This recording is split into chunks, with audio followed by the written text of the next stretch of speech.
Okay, it's at that point when you're literally asking them to put a pen on paper that they will tell you the real truth. Okay, that's when they actually start getting deep with you versus giving you a spousal objection or a price objection. Okay, those are bullshit, right? Those are just, it's noise. The actual objection comes out when you're trying to say, hey, this thing expires in 3 hours, and I've laid out price and terms here that are super competitive and that I think satisfy your why. What's holding you back from making a decision today, right? That is when you actually get into the real meat and potatoes of what's going to hold them back. It's like, well, fuck, my husband's back is really kind of a problem. I don't know how we're going to move. Okay, I really just don't know how to do it. Awesome. That's something we can work together on.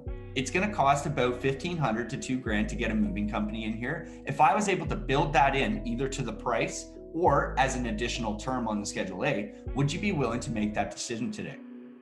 Okay, if I could provide you with a moving company that would actually help you box up all the larger items and move them for you on moving day, would that help you today make this decision?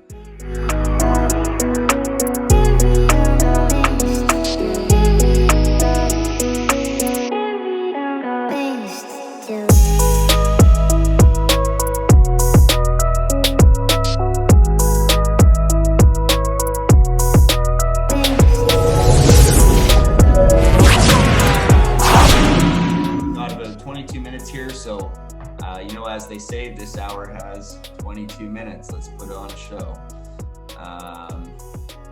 Desktop 2. We're going to go through a little bit of training here.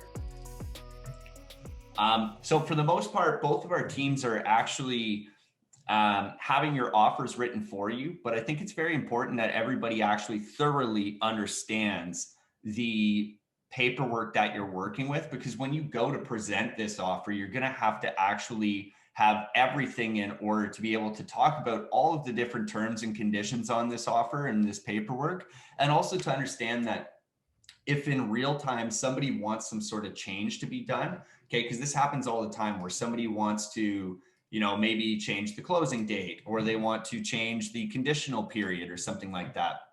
It's very important to understand what that actually does to the paperwork, because there's different levers inside this paperwork that you have to pull on when you need to make certain changes. So we're going to walk through the agreement of purchase and sale here. This is the Form 100 from OREA, okay, which is the Ontario Real Estate Association. And you want to know these words, right? Because this is what gives the paperwork credibility. And this is what actually gives us the confidence when we're presenting our offer that we're actually using the same paperwork that they will have seen on any offer that they've ever made, or when they bought their house originally. And it's essentially just going to give you more credibility by knowing these terms and conditions. Okay, so we make our offers on the Form 100 agreement of purchase and sale. This is the standard contract used for almost every single real estate transaction, and it's produced by the Ontario Real Estate Association. Now you'll notice here that we've actually taken off their badges. Okay, this usually would say, because if we turn around and Google OREA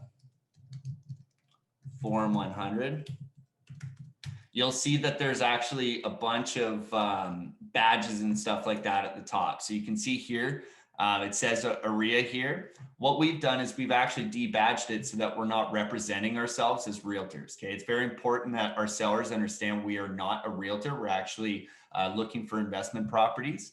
Okay, so very important to understand that. And then we can dive right into the data. So the whole first section of this is going to be your hard data, right? Which we're pulling from the Geo Warehouse report or a Purview report, or if you didn't have access to those, you might be able to get some of this information from the city's website. Okay, things like zoning maps and interactive maps on the city will be able to tell you some things like the legal description.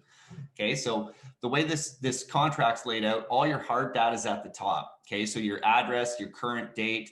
One of the things to look out for here is the seller. Okay, so the seller's legal name. All right, sometimes what can happen is you may be interacting with somebody that has a different name than what you find on the contract. It's very important that you follow up on this information. Why would you be talking to somebody that's not having their legal name on the contract? Well, that's for you to find out. It may be that their legal name has changed because of a marriage or something like that. It may be that you're actually not talking to the real owner. You may be talking to a tenant. That'd be a bad situation because they don't technically have any real decision-making power. Okay. You may be talking to the boyfriend or girlfriend of the actual owner. And that's not very useful either because they're not going to be the decision maker and they typically wouldn't have signing authority. Okay. So you want to make sure that you're getting in front and negotiating with everybody that's on this contract. Okay. So if this says seller's name here is Jane Doe and John Doe, make sure that you're talking to both of those parties. Okay. Because what you don't want to have happen is leave the spousal objection open for them where you go to present this contract and you're only talking to the husband. Okay. And then the husband goes, well, you know, I got to run this by my wife. You know what I mean, man. Come on. She's going to kill me if I make this decision. Yeah, that's true. You shouldn't be making that decision without her. Where the hell is she? Let's get her here. When can we talk to her both? Okay. And what I do is I would set that up from the beginning. Okay. So I'm going to come and present you with an offer, but it's very important that I have you and your wife there for me to be able to properly communicate both the price and terms that I'm offering to both of you today. And ultimately, what I don't want is to put you in a position where you're going to have to try and explain my offer to your wife. Okay. She's not going to understand the full value in the way that I can communicate it. Okay. So very important that I get both of you in the room at the same time, because that's going to allow me to properly explain this offer to you. Okay. One of the next things here is the seller's street and, direction that it's all facing. We're going to be getting the legal descriptions again from the Geo Warehouse report. And then right here on page 1, you've got your actual purchase price. Okay. Now this is actually a precarious thing for your negotiation because as soon as you take out this offer, you're obviously going to, and I recommend doing this 100% of the time, kitchen table, okay, with all distractions turned off. Okay. There should be no TV on. It should be no animals, kids. Put all that shit away. If there's kids or pets or whatever, put them in the room. Give them a Game Boy, like whatever they can do to stay distracted and allow the parents to have the full attention on you. And if there's no kids involved, but there is pets, hey, would you mind if we just put the dog in the room for a minute? I'm a little bit allergic. Okay. First of all, to stupidity. And second of all, to fucking dogs that interrupt my negotiations. Right. And then put the dog away. Okay. So the dog's away. You're not really focused on him anymore. You can't jump up and ruin your sales pitch. Okay. So everything's away. If it's a Sunday and these people are like football people and the game's on, hey, I actually got a call and I got to run. Can I reschedule this appointment for Monday? Okay. Because you're not going to get him to turn away from that thing that he loves. The hockey game, the soccer game, the UFC match is on, whatever it is. You're not going to get their full attention and it's not even worth trying. And you should not present your contract at that point. Hey, something came up. Can I come back tomorrow at the same time? Right? Or would you prefer I come back Tuesday at 7? Right? Like get that set up for you so that you can have their full attention and no distractions. And one other thing to note, as we're going through this contract, as I'm presenting this contract, I'm never making changes on the first pass. Okay. I'm going to try and read through the entire contract, acknowledging their objections as I go through it, but not making changes or negotiating on them until I've read through the whole thing. And the main reason I want to do that is because that allows me to fully explain the price and terms that I'm offering them today. Okay. So they might object here, page 1, to the price. Okay. That's the most common thing that's going to come up. Whoa, I was expecting a lot more than that. Hey, I totally understand, but I think you're going to have a better idea of why I offered this price when you see the terms that I was able to offer you. So we'll come back to that price change after I've presented this whole offer to you. Okay. And then we can talk about any changes that you want to make. All right. So that gets you past that first big objection, which is price on the very first page. Okay. And then the next thing that we're talking about here is your deposit. Okay. So our deposits are always fairly low. And the reason why we do that is because we could potentially have, as you saw, 9 contracts accepted at one time.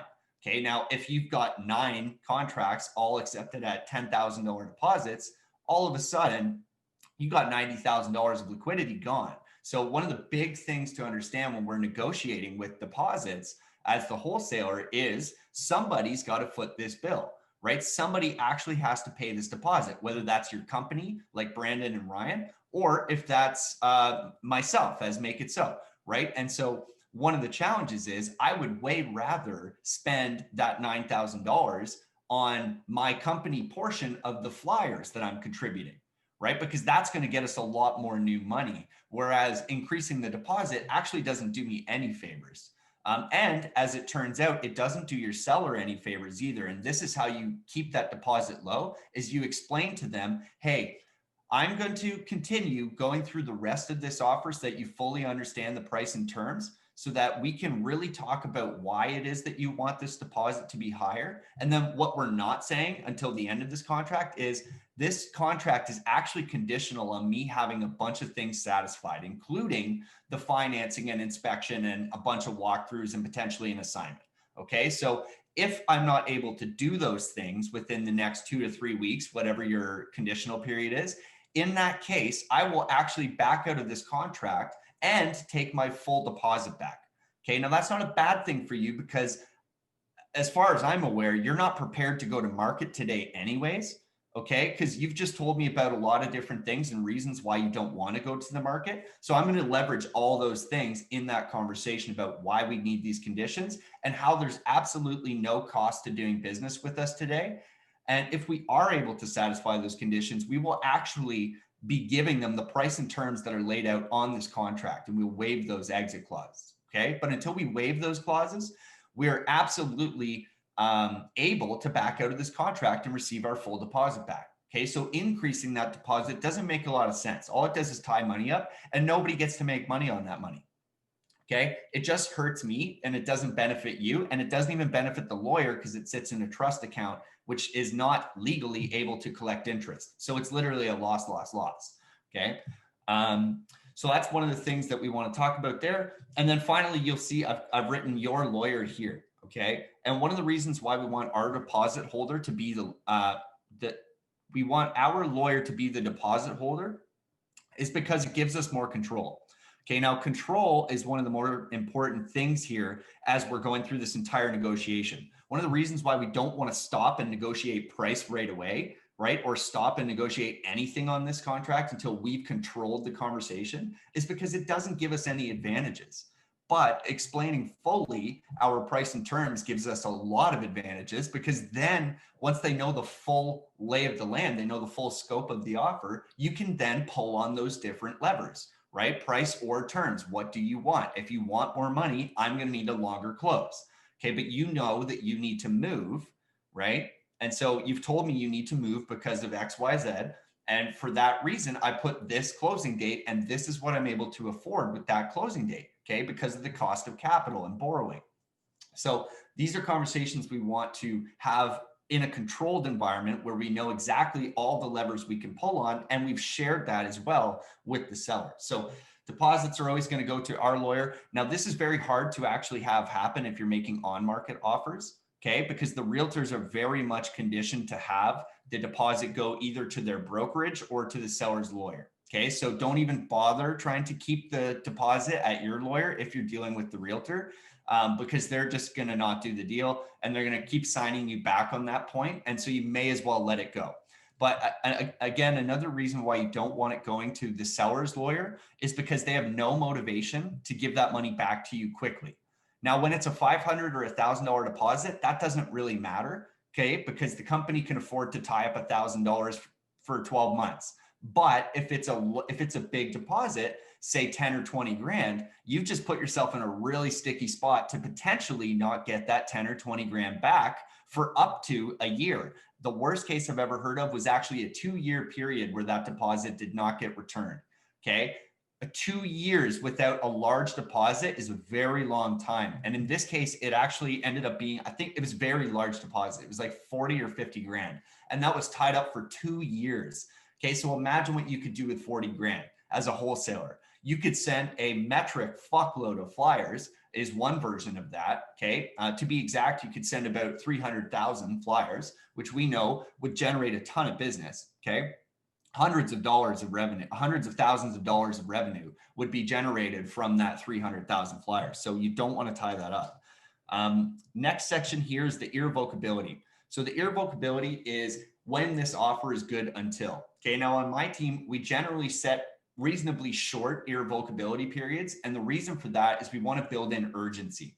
Okay, so when we present somebody with an offer that technically expires, maybe hours from the time that we're presenting it, or even just the next day from the time we're presenting it, what it does is it forces them. We're not trying to pressure them into making a decision so much as we are trying to pressure them and really pressure them to tell us the real story. What is it that's holding you back from signing right now? Okay, what is actually going to prevent you from doing this deal? And the thing is, most people don't get down to that level of depth with you until they really are looking at a contract that they may have to sign. Okay, it's at that point when you're literally asking them to put a pen on paper that they will tell you the real truth. Okay, that's when they actually start getting deep with you versus giving you a spousal objection or a price objection. Okay, those are bullshit, right? Those are just, it's noise. The actual objection comes out when you're trying to say, hey, this thing expires in 3 hours, and I've laid out price and terms here that are super competitive and that I think satisfy your why. What's holding you back from making a decision today, right? That is when you actually get into the real meat and potatoes of what's going to hold them back. It's like, well, fuck, my husband's back is really kind of a problem. I don't know how we're going to move. Okay, I really just don't know how to do it. Awesome. That's something we can work together on. It's going to cost about $1,500 to $2,000 to get a moving company in here. If I was able to build that in either to the price or as an additional term on the Schedule A, would you be willing to make that decision today? Okay, if I could provide you with a moving company that would actually help you box up all the larger items and move them for you on moving day, would that help you today make this decision? Yeah, you know what? That would really help me out. Okay, awesome. Let's get through anything else that would hold you back today. And the things that people are held up by are some of the smallest things for us. Like, Amar likes to really include legal fees, right? He's using that as a bargaining chip a lot. That holds a lot of people up. And I think the reason why that holds a lot of people up is a lot of people have this impression based on the expert fallacy that these people, because they've got their degree and they've got their law firm and they've watched a bunch of television shows like Suits, they believe that the lawyers get paid a lot of money. And some lawyers do, but the real estate ones don't. They get paid $1,200, maybe $1,500, okay, to close a deal. So if you want to use that as a negotiation bargaining chip, absolutely. Hey, I imagine you're probably wondering what the closing process is like, okay? And I know that that's scary as well because you're gonna have to move all your stuff and you don't really want to think about all these other things like the legal costs, okay? I'm here to tell you it's probably going to cost you roughly $1,200 to $1,500. But if you don't want to take my word on that, why don't we write it right into the contract that I'll cover those costs? If that's going to help you make a decision today, I will absolutely sign off on that. Okay. But first, we're going to have to agree on the rest of these terms here so that I fully understand what I'm signing up for as well. Okay. As an investor, right? Because I'm a business, I'm here to make money. And you know that I'm going to make you a great offer, but I'm going to also look out for myself. So we're going to make sure that we've got a great price and terms here for both of us. Okay. And then Amar knows that I'm going to say next. Sound fair enough? The reasonable man. Okay. Next is completion date. That's your closing date. The closing date, we're fairly flexible and you guys are going to be disposing of your deals through our buyers list. So know that my buyers list is probably the most powerful in the country. There's one other one that may have a little more juice, but I can tell you right now, we've got a lot of motivated buyers on our list. And what that means is we can often make deals that other people just aren't able to. Okay. So if you're a new wholesaler and you've got 5 people on your buyers list, you can't offer the same things that we can. We can do very quick closings. Okay. But another thing to understand is right now with COVID and all the other bullshit excuses, a lot of the services are moving slower. Okay. Appraisals may take 2 weeks. Okay. The lawyer themselves, if you don't need an appraisal and it's actually a cash buying situation where somebody's going to bring cash to the deal, like not actual cash, but a bank draft. Okay. Or a wire transfer.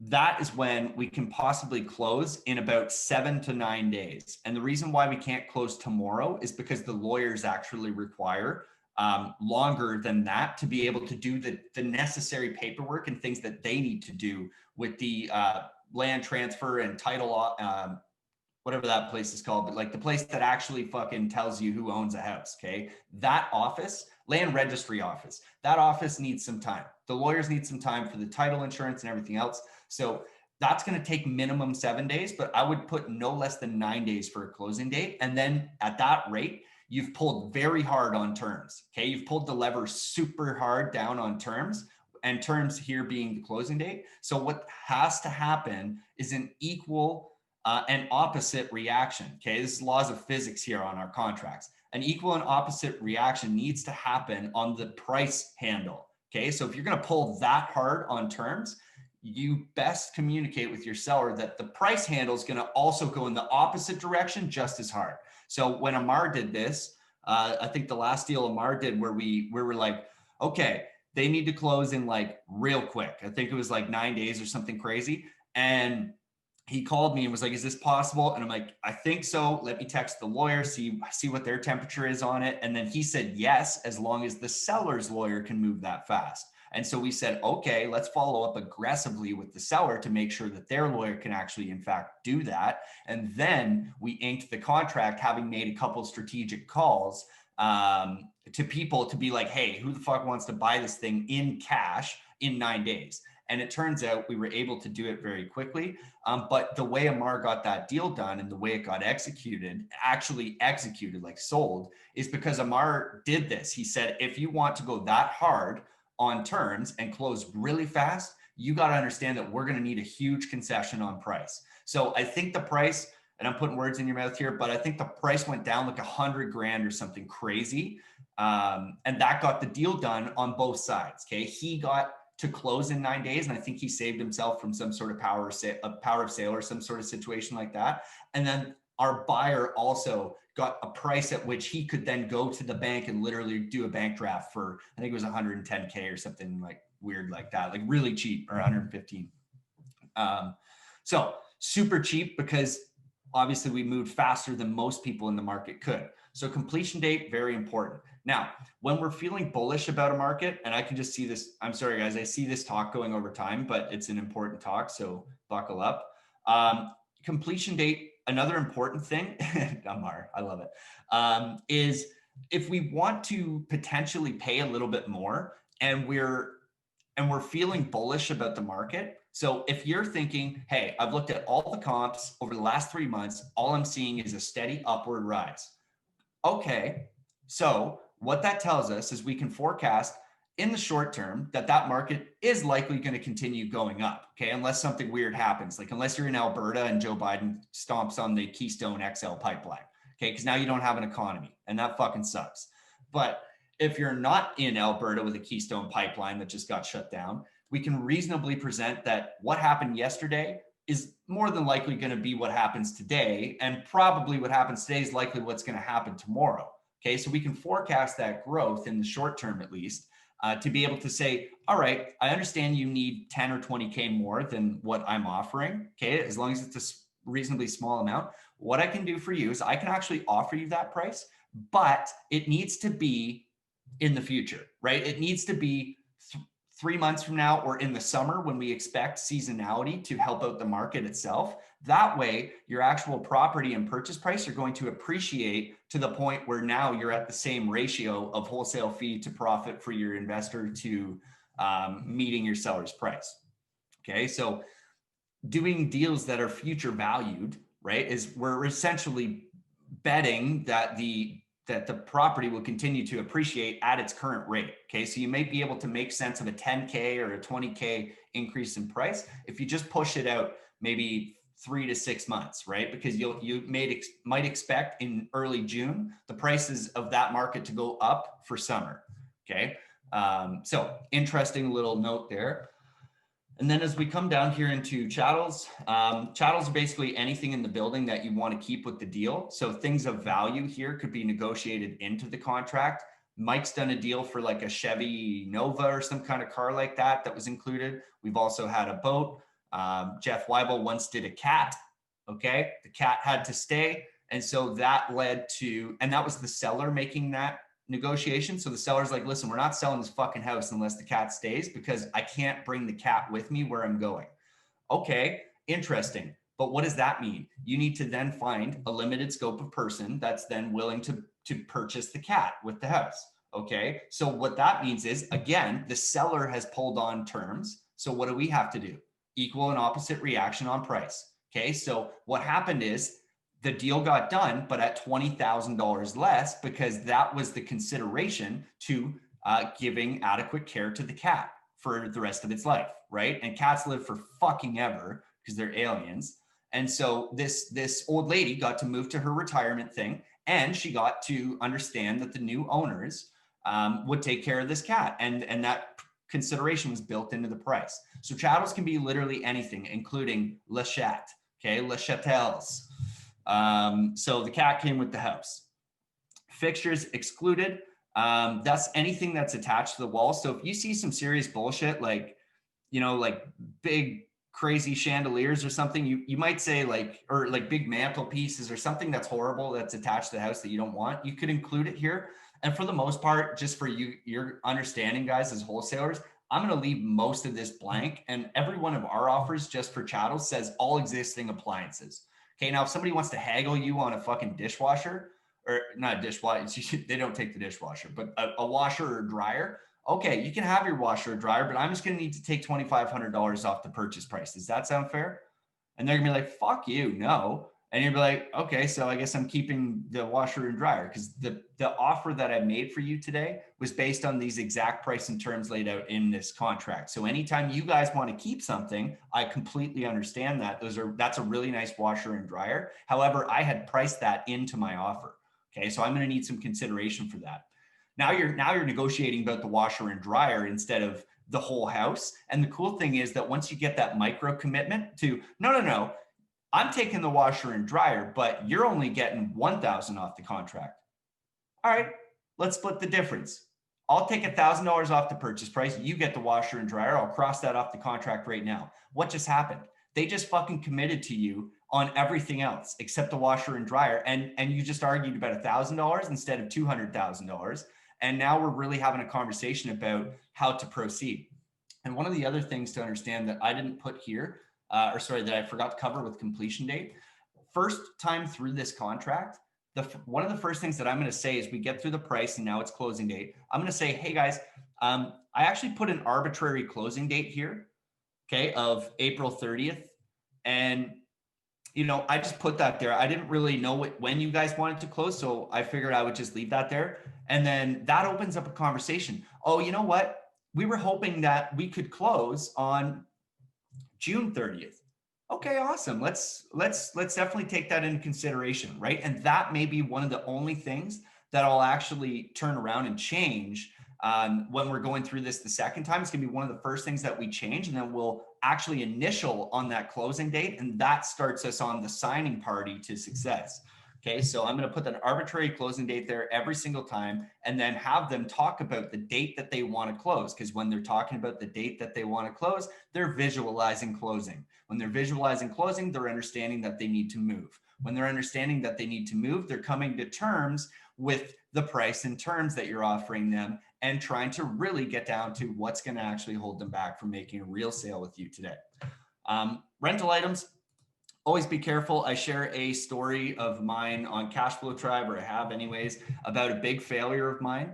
And that failure was to not notice the solar panels on a roof. Okay. I didn't go to the south side of the building because the south side was like kind of a useless space. Like it was off to the side, right? It just, the house was oriented in such a way that the south side didn't really matter. But on the fucking south side of the house, there was like all of the solar panels, and under the solar panels was the worst roof you've ever fucking seen. And so first of all, that solar panel company is a bunch of goddamn criminals, because there's no way that happened in the time that the solar panels were there. It's just impossible. Shingles take way longer than that to decay. So I missed it, and my assignee also missed it. Okay. But then on closing date, the lawyers were like, hey, you guys are going to have to fucking figure this out, because there's a huge and expensive contract in place here for the solar panels. And the buyer was like, I don't want that. And then they went and looked at the roof, and they were like, holy shit, that roof needs to be replaced immediately.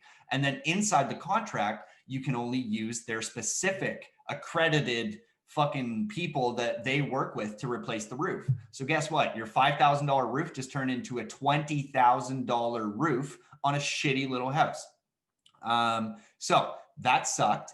The nice thing was I had a brilliant and cooperative and very empathetic, I guess, buyer. Okay. And that buyer decided to do the right thing. And we all sort of split the cost of removing that contract. And that was after some definitely heated calls with the company. So we ended up getting basically a reduced cost, and then we all split the cost, had them come remove their bullshit, had the roof repaired, all that good stuff. So that was just a big failure of mine, was not noticing that. So be on the lookout for rental items and other things about the building that aren't super obvious on the first glance. Okay. Do your due diligence, walk around 360 the whole house, and make sure that you're checking it out. So other things to look out for and ask about potentially could be rented furnaces. Okay. Rented air conditioner units, rented air filtration, which is somehow a thing.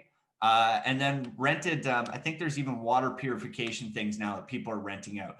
And you just have to understand all these contracts are criminal. Okay. They're literally all criminal and you don't want them. Okay. So you're going to have to either get them on to here as a rental item that's going to be assumed by your buyer, which your buyer is not going to like, or you start calling the companies like I did. There's another example, 88 Oak Street. I'll never forget it. Older lady. She's probably 80 years old.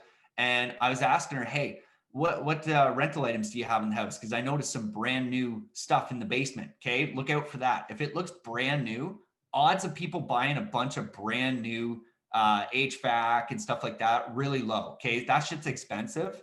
And like, I mean, really expensive, right? So an AC and furnace combo is like $9,000. That's a lot of money for the average Canadian. So I asked this older lady, I said, hey, what in here might be rental items? And she goes, well, she had rented a furnace, a hot water heater, an air conditioning unit, an air purifier, a second rental air purifier, two. And this was a maybe 800 square foot house. And I could just tell these door-to-door guys had come there, made a slick pitch. Hey, this is going to help you out with this or that. And then completely fucked this lady over. So I was pissed off and personally invested because I grew up with my grandparents. Okay. So I'm like, fuck this. So I get on the phone and I start absolutely shredding these companies to death. And then I called our lawyer and I said, can you follow up with these fucking assholes? Like, I'll pay for it all. I want to crush these contracts. Now, the thing was, I knew I couldn't help the old lady out on price or terms. I was like, lady, you're going to need more than I can ever offer you. And at the time, we didn't have the referral program. So I was like, I'm very sorry. I'm happy to give you a contact, but I can't help you. But one of the things I'm not going to fucking let go is these contracts. So I called every one of them and shit on them. I was there for like 4 hours. It completely took up my whole day, but I left there feeling like a champion.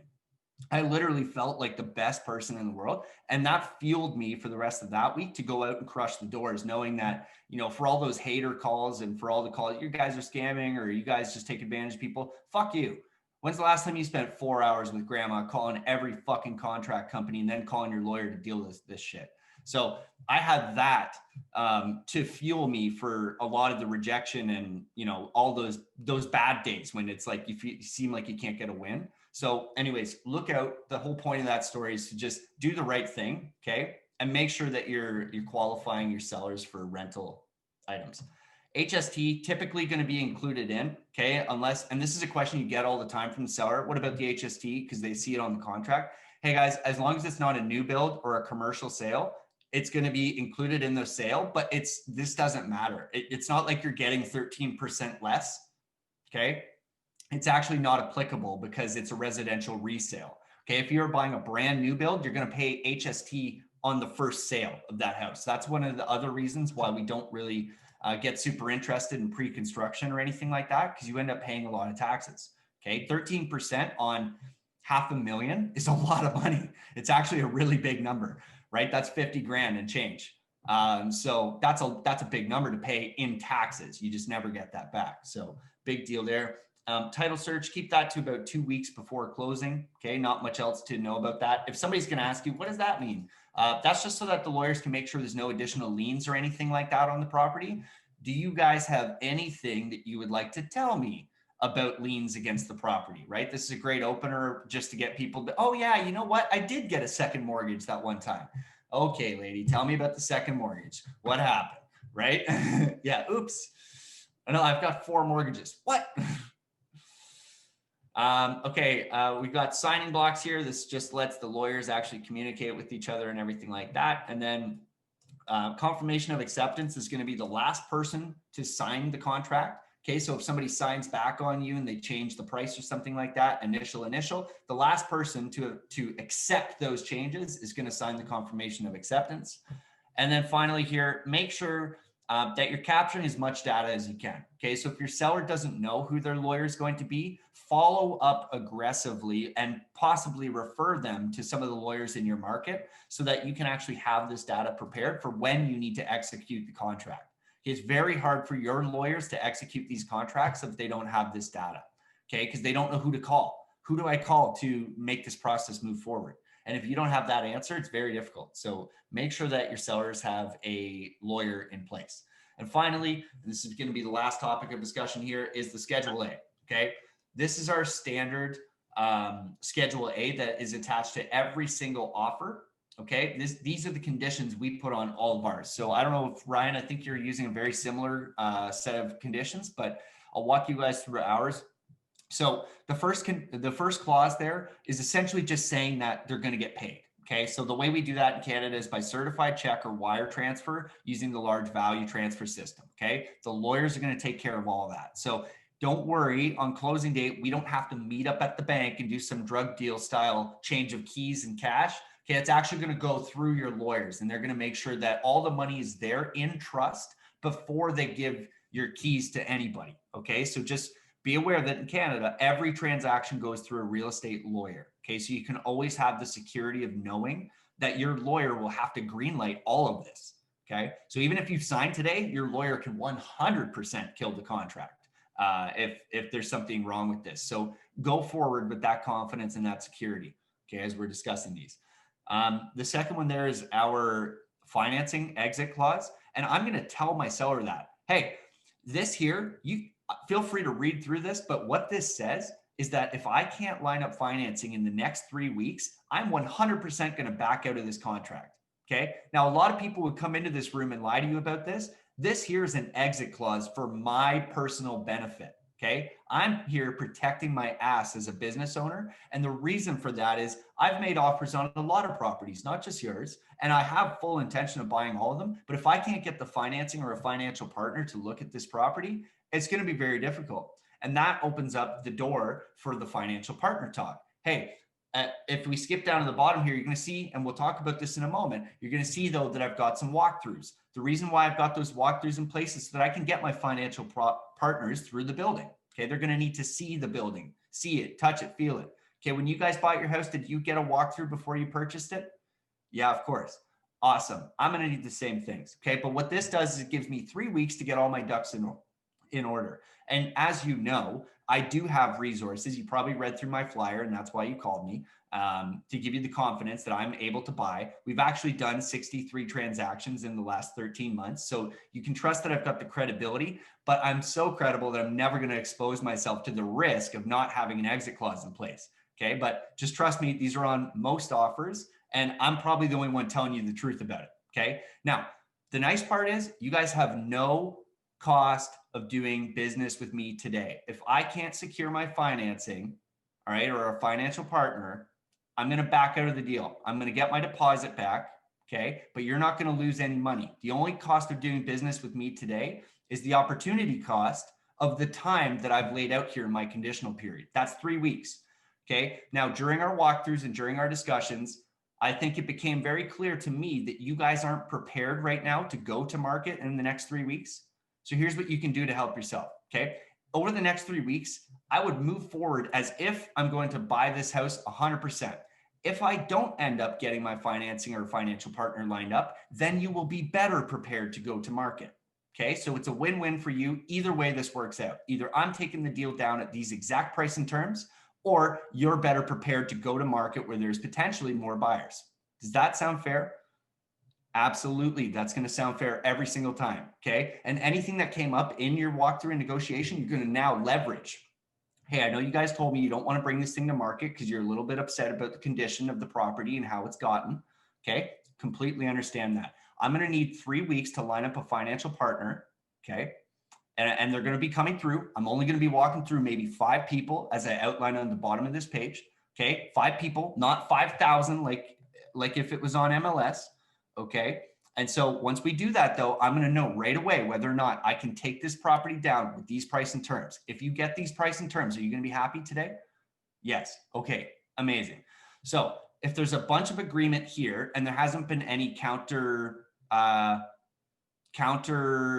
signing, or like they're okay with the price, they're okay with the closing, they're okay with everything else, we're going to start signing the paper now. Okay, pick up your pen and start signing this page. If you're there and there's been no counters, put your initials on the bottom of this page, put the pen on the paper, shove it over to them, shut the fuck up, let them sign it, and don't say anything. Okay, don't say anything, just let them sign the paper. Okay, now that they've signed off on that, you can flip to the front and sign all the way through the contract, getting to the back page. But more than likely, there was issues at the top on the front page with price, closing, irrevocability, chattels, whatever. Okay, so we're going to have to go back to that if there was issues, okay, that they want to change. We're going to walk through all of these clauses. Okay, the next ones that I didn't get through here, I'll finish that up. The buyer shall have the right at any time prior to closing to assign the within offer. Okay, when we do that, what I'm really talking about here is more than likely this property is not going to close in my name. Okay, and that's okay because you're going to get the exact price and terms that we lay out on this contract. I just may need to close it in a corporation or with somebody else's name. Okay, and it might be somebody from my network. If I can't get a financial, if I can't get financing or a financial partner on this, it's completely possible that my network would have better sources of funding to be able to take this down. And so they may just do that. Okay, and when they do that, they're going to be paying the exact price and terms on this contract to you. Okay, if you can get those price and terms, is that going to be a problem? Well, no, I don't really care who's on the contract. Okay, amazing. Next, you'll see there's our walkthroughs. Now, I put these here, probably not for you, but I put them here because in the past, we've had issues getting back into the building, okay? And that could be for tenant issues or whatever. So I just want to put this here to make sure I'm safe. I'm sure it's not going to be a problem for you guys if I come back, but I just have this here to protect myself. Is that okay? Yeah, come back anytime. Awesome. Flip back to the first page.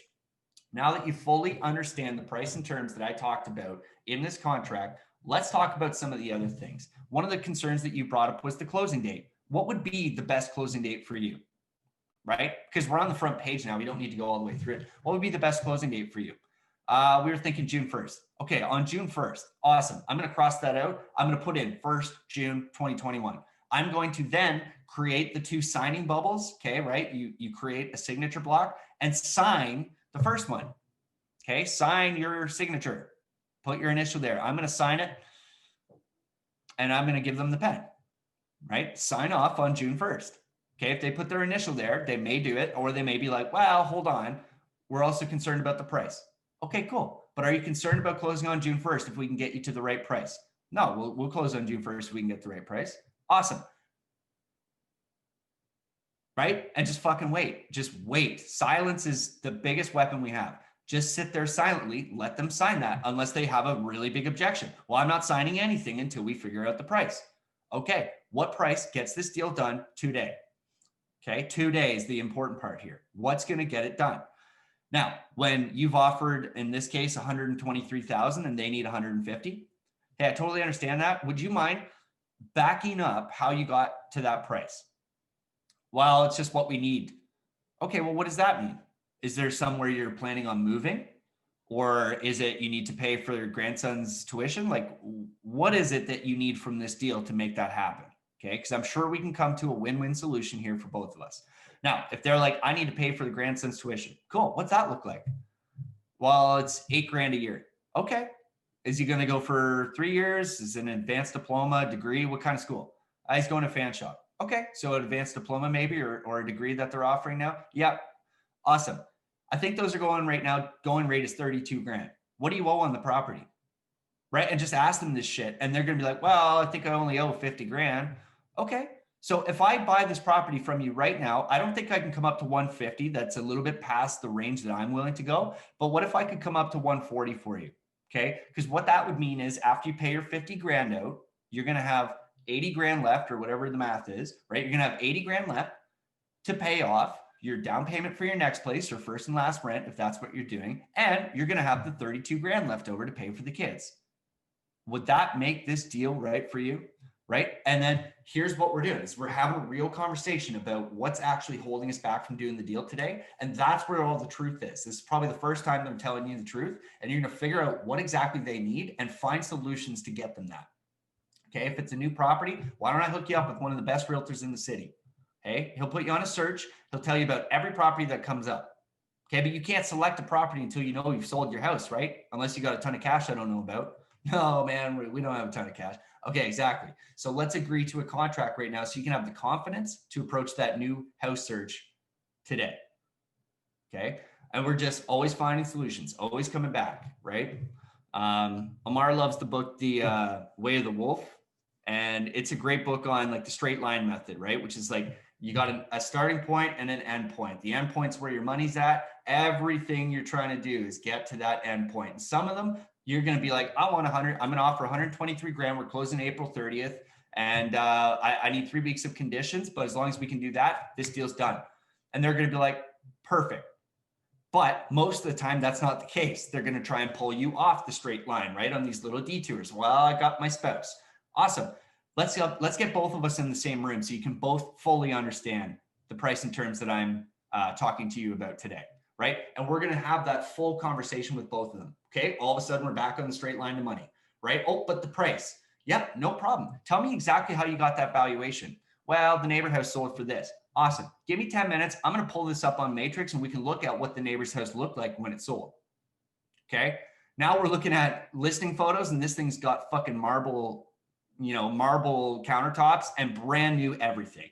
Hey guys, totally understand that that is a comparable house in the size of it and the layout of it. However, they've actually done a lot of work in there that I'm expecting to do. And so therefore I'm budgeting to have all those costs go into this house. And what I think it's going to take to do that is about 50 grand. If you'd like to see a breakout of what I'm expecting to spend, I'm happy to pen it out with you right now. Okay, it's 1,200 square foot house, $4.50 square foot to install flooring, and then et cetera. I'm going to go down drywall, kitchen, bathroom, electrical, paint, landscaping, fucking deck upgrade, whatever that other house that they're comparing themselves to has, we're going to break out the cost of that. And if you guys don't know the cost of that, that's another talk that you guys need to have internally or amongst, if you're new to my team, talk with your buddy about like, hey, what are some of the renovation costs that we're going to generally benchmark? And if my guys don't know that, no problem, come to me, or let's get on a talk or on a call with somebody that does a lot of flips that's willing to share that with us. Okay, go to the source. But all of this is going to generally lead us on that straight line to money. So yeah, I think I've taken up enough of your time today, guys, but I hope that training really helped on walking through the agreement of purchase and sale and how I present it, okay, to be able to get higher conversion rates from presentation to accepted. Okay, and this is generally the methodology that my team's following. And I think you'll see when you look at their conversion rates, they've got a great conversion rate from offer to accepted when they do the walkthrough, presented in person, and seek out the why of our seller. Okay, and the whole purpose of this method is to get uncovered the real why. Okay, because the first thing they tell you is probably not true, right? I'm thinking about selling.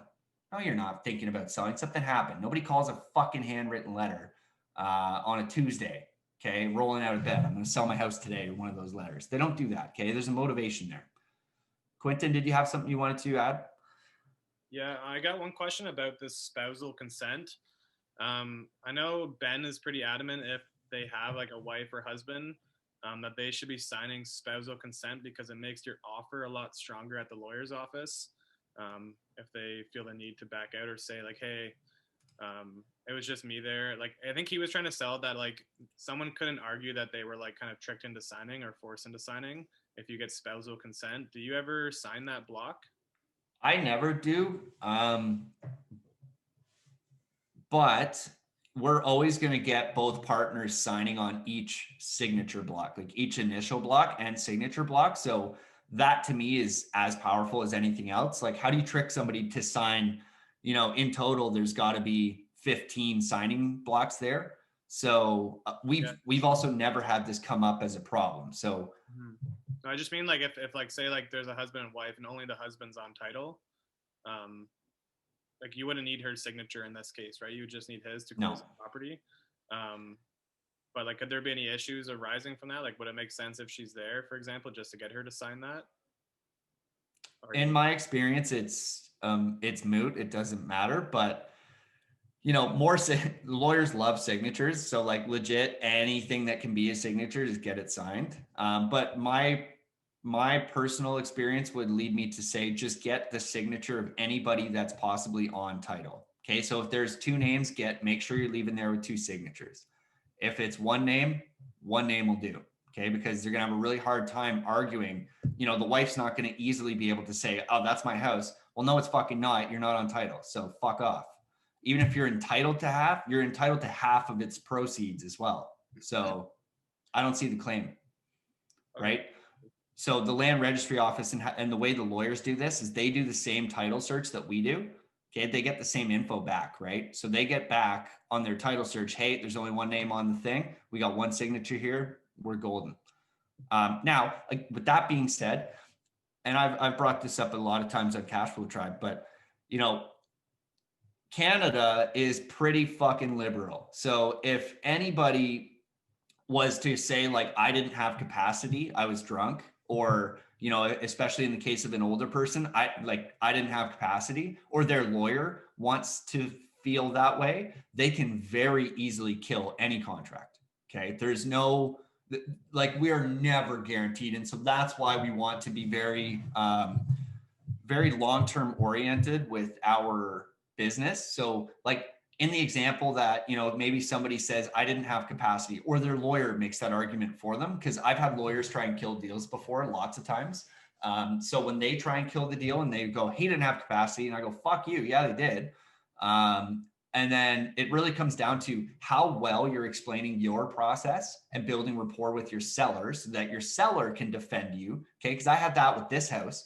The seller went in and told his lawyer, fuck off, I'm not listening to you because I fully understand this transaction and it benefits me. And what I did is I saw it coming. So I coached him. Hey, your lawyer's probably going to say that, you know, you shouldn't do this vendor take back. But you and I both know that you're shit with money. And this is the only way you're going to end up with all that money at the end of the day. Otherwise, you're blowing it on cigarettes and drugs. And he goes, yeah, that's a fucking fact. And I was like, good, tell your lawyer that. Right. So when he tries to talk you off this deal, you tell him exactly about your financial fucking problems and why this deal actually makes a lot of sense for you. And I'm actually paying you 40 grand more to do this vendor take back. So you're literally, the proceeds from this deal net him an additional $100,000. Okay. There's no other way to get that. The market won't do it. Nothing will do that for him at the time. I bought at the top of our market at the time. Okay, and paid him more. And I just coached him. Your lawyer's going to hate this fucking deal because these terms are wild.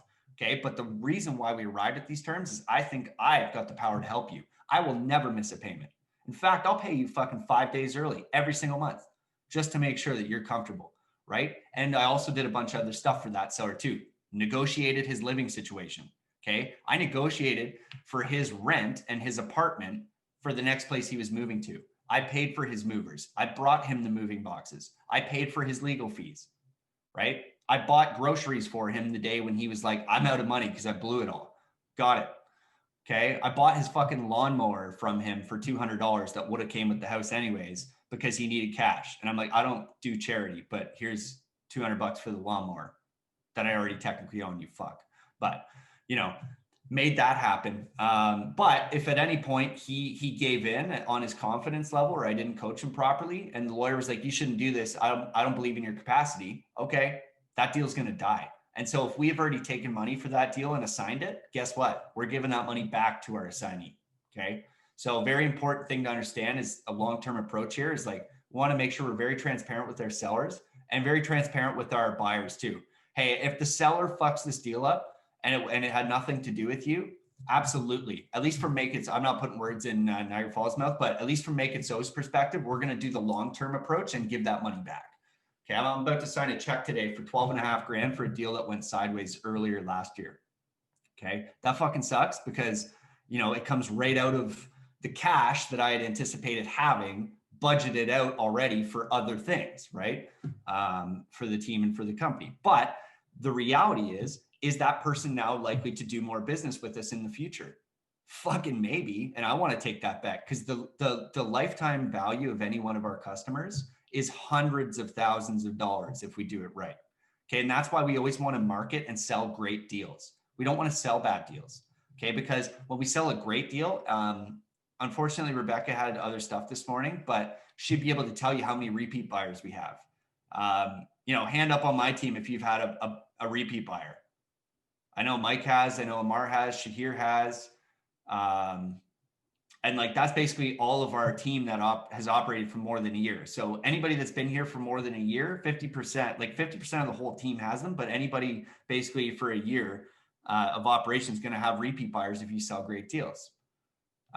So fantastic measurement there is to see who's going to come back, right? Because each of those deals, whether it's 10K, 20K, 50K, or, Tyler will likely have a bunch of repeat buyers coming up soon too, for these people that are willing to pay 100K, and they've done it once. So why not do it again? As long as Tyler provides a very valuable deal for them.